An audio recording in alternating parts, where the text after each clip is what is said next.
Vishnu sir ಸಮಾಧಿ ಒಟ್ಟಿಗೆ ಏನು ನಡೀತೋ ನಡಿಬಾರ್ದಿತ್ತು ಅನ್ನೋದಕ್ಕಿಂತ ಹೆಚ್ಚಾಗಿ ಒಂದನ್ನು ಅರ್ಥ ಭಾಳ ಚೆನ್ನಾಗಿ ಮಾಡ್ಕೋಬೋದು ಇಲ್ಲಿ. ಏನಂದರೆ ಒಬ್ಬೊಬ್ಬರಿಗೆ ಒಂದೊಂದಿಲ್ಲಿ ನಮ್ಮದೇ ರಾಜ್ಯ, ನಮ್ಮದೇ ಊರು, ನಮ್ಮದೇ ಕಲಾವಿದರು.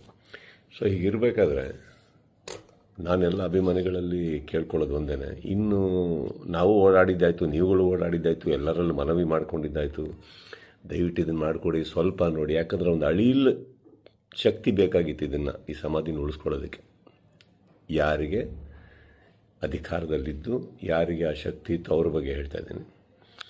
ಸೊ ಅದು ಮಾಡಲಿಲ್ಲ ಅಂದಾಗ ಇನ್ನು ಅವ್ರನ್ನೆಲ್ಲ ವಿಷ್ಣು ಸರ್ನ ನಾವು ನೋಡಿ ಬೆಳ್ಕೊಂಡು ಬಂದಮೇಲೆ ಒಂದಂತೂ ನಾವು ಕಲೀಲೇಬೇಕಾಗಿರೋದು. ಇನ್ನು ಭಿಕ್ಷೆ ಬೇಡ ಅವಶ್ಯಕತೆ ಇಲ್ಲ, ಕೇಳ್ಕೊಳ್ಳೋ ಅವಶ್ಯಕತೆ ಇಲ್ಲ, ಕೇಳೋ ಅವಶ್ಯಕತೆನೇ ಇಲ್ಲ, ಮುಗಿದೋಯ್ತಲ್ಲ.